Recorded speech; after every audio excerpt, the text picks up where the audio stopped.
This is a fun one to pull out onto. It wasn't too bad, actually. Social distance myself right in here between these two.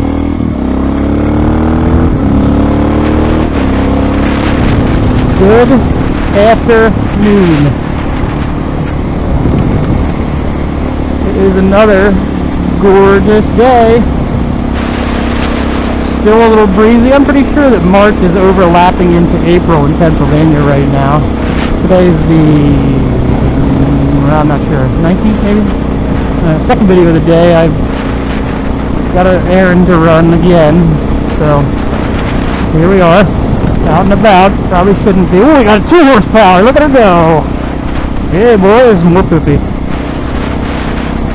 It's out cruising around. It's supposed to get cloudy and start raining again next week. I feel like we can't catch a break with the weather lately. It's just weird. There are so many bikes out today. It's not obvious, given the amount of, how pretty it is today. This morning it started out a little chilly. What the hell is all this? Nice. But that's slicker than whale crap. Started out chilly this morning. It was like 35, 38 degrees this morning when I got up. It's up to about 55 now, closer to 60 maybe. Turned out to be a really nice day. And I'm going to take advantage of it and get my bike out if I can. Still essential tasks. Don't you worry, all the safety experts. This video is a little bit more about how and why I got into motovlogging. You know, obviously I'm still fresh. That is a beautiful log house. More poop. How, why, you know, what it is that I want to accomplish with motovlogging. You know, recently we had to spend a lot more time inside. I work from home, so this hasn't been a whole lot of a change for me. This having to stay inside sort of a thing. So, like I said, it hasn't changed a whole lot for me personally. A lot of other people absolutely have changed their lives, completely upended some of them. So with that, I spend a lot of time at the computer, and you know, my work isn't necessarily constant that I have to be working 100% of the time that I'm there. There is a reasonable amount of downtime for me, and I started, you know, catching back up on some of the vlogs that I had watched previously. Like I said in one video before, I started watching Jake the Garden Snake. I'm not copying him with my name. My name is actually Jake. I've been called JakeBreak my entire life. I had a lot of nicknames actually. Some of them I can't say on YouTube. Well, I could, but you know, there's just no need for that kind of language. Ha ha! Trust me, I can swear with like a sailor, or I don't want to offend any sailors, but I can swear with the best of them. But here isn't the place. I don't need to use that kind of language, especially if my kids for some reason decide they're going to watch my videos. So I started watching Jake the Garden Snake a long time ago. Yeah, I was one of his early subscribers. I think he was still in the 10,000s area somewhere. And he was on a Supermoto. And I absolutely loved that bike, and I owned this at the time. So I was, you know, this obviously isn't a Supermoto, it's a dual sport, but you know, I can ride it like a Supermoto almost. You know, I'm not backing it into corners and stuff. But anyway, so I watched him for a while, and do it with Dan, obviously because he and Jake are buddies, and they ride together a lot. Red Dragons, which he wasn't his videos weren't as often as like Jake's were, but you know, he's still a good dude. Changed over to, you know, obviously I follow Cletus McFarlane because I'm a huge car guy. Motorcycles are actually my second passion. Cars are my first, but you know, bikes are I don't want to say cheaper.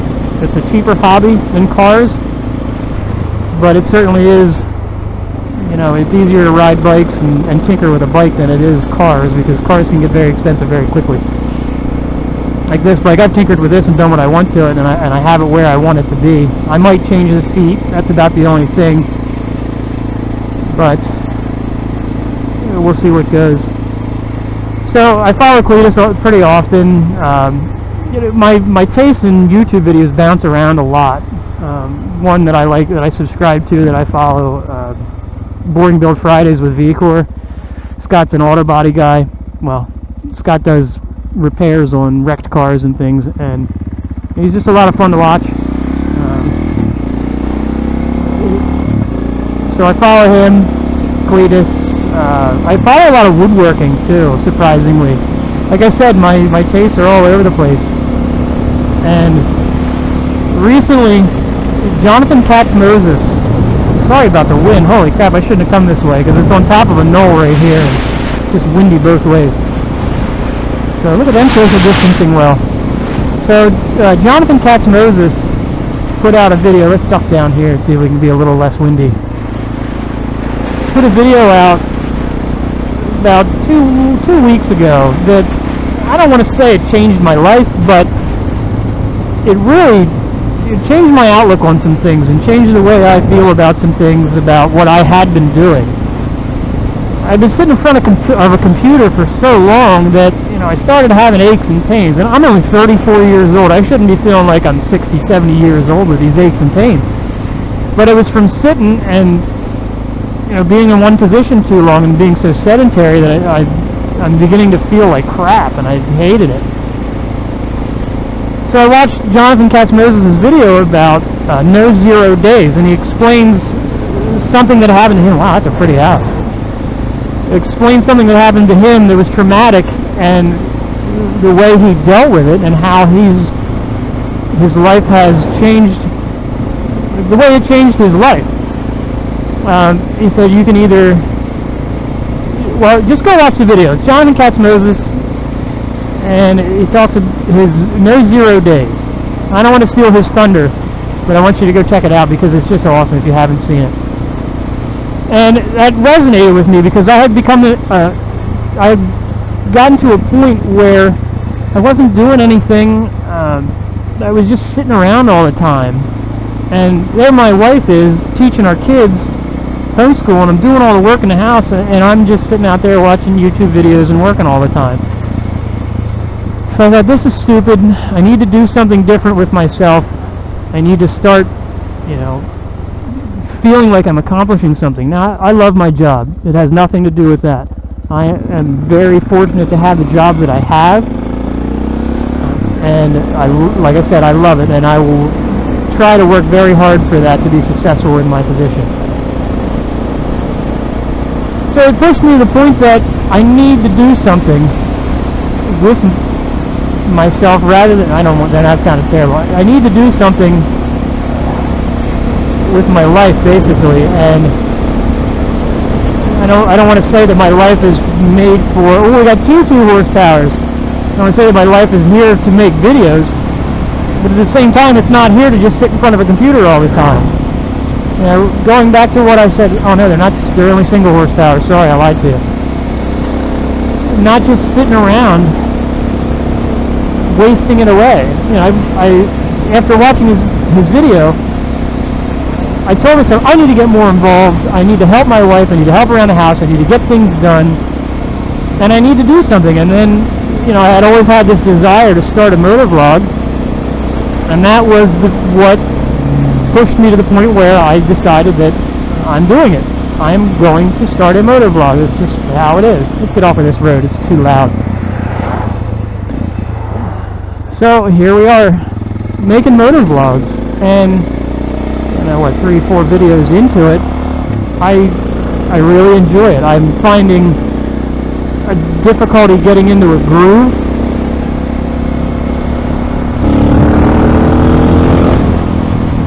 I'm having a little difficulty getting into a groove of what to talk about and, what is going to entertain people. But I think I'm slowly figuring it out. I think something that I wasn't expecting with this was the editing and how much of a pain editing can be. And my computer is not suited. That's not an eagle, that's a turkey buzzard. My computer is not suited to do video editing with some like serious editing software. So my edits are basically just using Windows Movie Maker to create videos, well, to edit the videos. Then I upload it to YouTube and I try to do some adjustments there and make thumbnails in Photoshop, which I'm not a Photoshop expert. I taught myself Photoshop, and I need it every once in a while for my job. So it's good that I have it. I'm not really in depth with it, but I can get by. I'll just say that. So there's this steep learning curve that I'm finding. This house burned completely to the ground about a year ago. Had nothing to do with that horse poop. So I'm slowly learning the editing and what's going into this, and I'm surprised at how I underestimated it. Let's hop back on here real quick. I'm going to show you something. I'm surprised at how much I underestimated the video making and the content creating.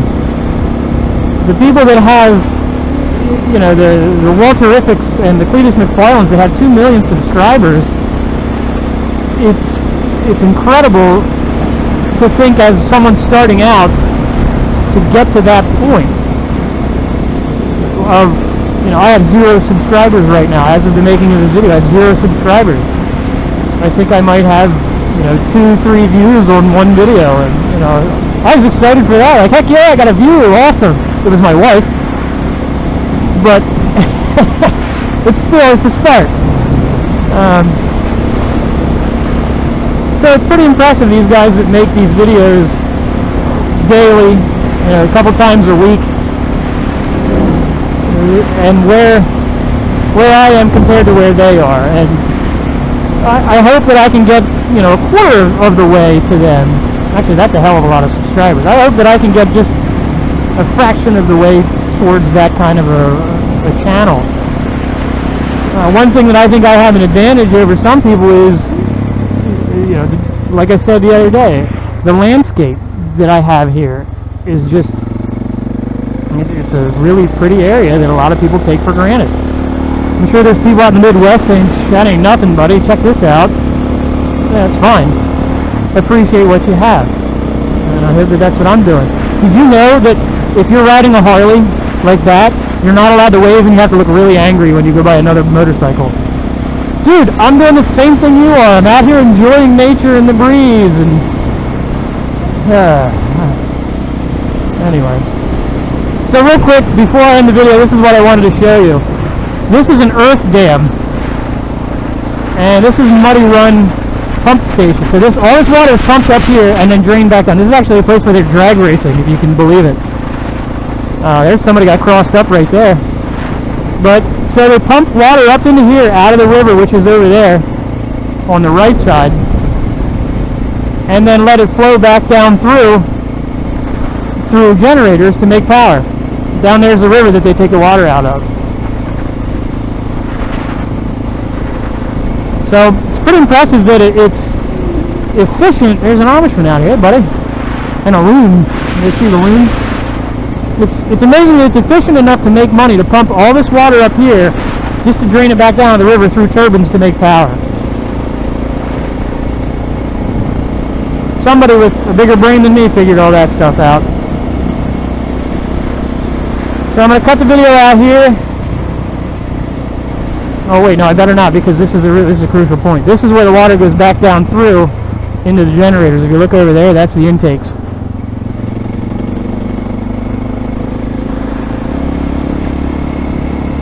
So I'm going to cut the video off here. Thanks for taking your break with me, and be safe.